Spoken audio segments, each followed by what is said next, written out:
You ever get that feeling like you're being watched? Not by a person, but by something way bigger. A system, maybe. An idea, or even a god. Well, today, we're going to trace that exact feeling back thousands of years to an ancient Egyptian symbol. We're going to see how the simple act of being observed has the power to literally write history, and, just as importantly, to erase it. Let's dive in. Yeah, it really all boils down to this one question. And I know it might sound like a huge leap, right, from ancient myths to our lives today, but the connection is actually surprisingly direct. You're about to see how the gaze of a single ancient deity created a blueprint for control that is absolutely still with us.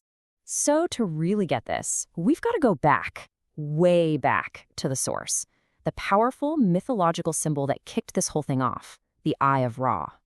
Now, in ancient Egypt, the Eye of Ra wasn't just some cool design you'd see on a tomb wall. Nope, it was a seriously potent symbol. It represented the sun god Ra's constant presence and power. It was seen as this all-seeing, all-knowing force, a divine eye that saw everything, judged everyone, and could carry out the god's will. So yeah, it was a symbol of protection, for sure, but also one of this immense, inescapable authority. And this, right here, this is the key. This is what connects their ancient world to our own. See, the real power of the Eye of Ra wasn't just in what it could do, but in the idea that it was always watching. It gets in your head. As our source material puts it so well, this kind of constant observation has had an enduring and often invisible influence on the very stories we tell ourselves. Okay, so what happens when we slap a modern name on this ancient idea? Well, we get the core concept for this whole explainer: primal surveillance.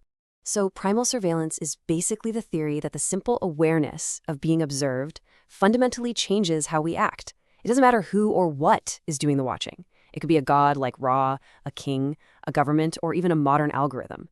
The result is always the same. Our behavior is shaped, and certain outcomes become way more likely than others.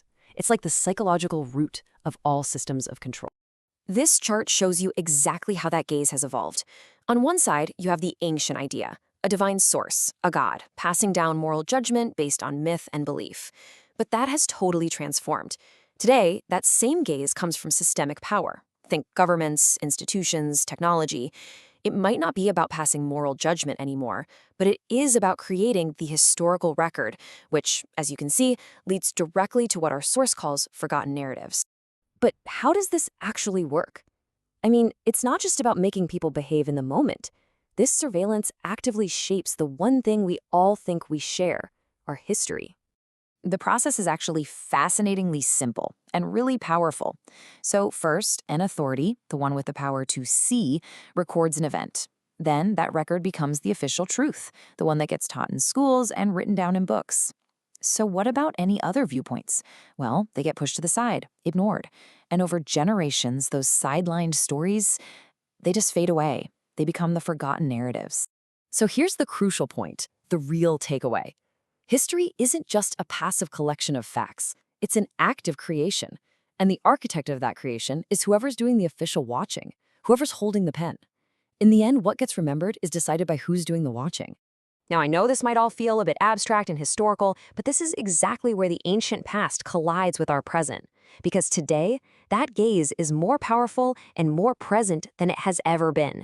I mean, just think about it. The algorithms that decide what you see online, that's a form of the gaze. Your curated social media feed is literally a reality shaped by an unseen observer. Every single click, every like, adds to this massive digital footprint we all leave behind. We're all taking part in this modern system of primal surveillance, and it just proves how alive this ancient concept really is.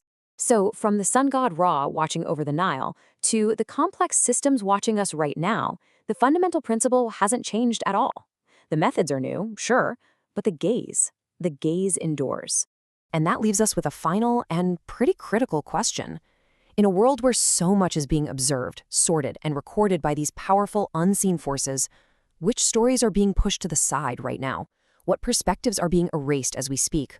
What will the people of the future simply never know about us because the gaze of today decided it just wasn't worth remembering?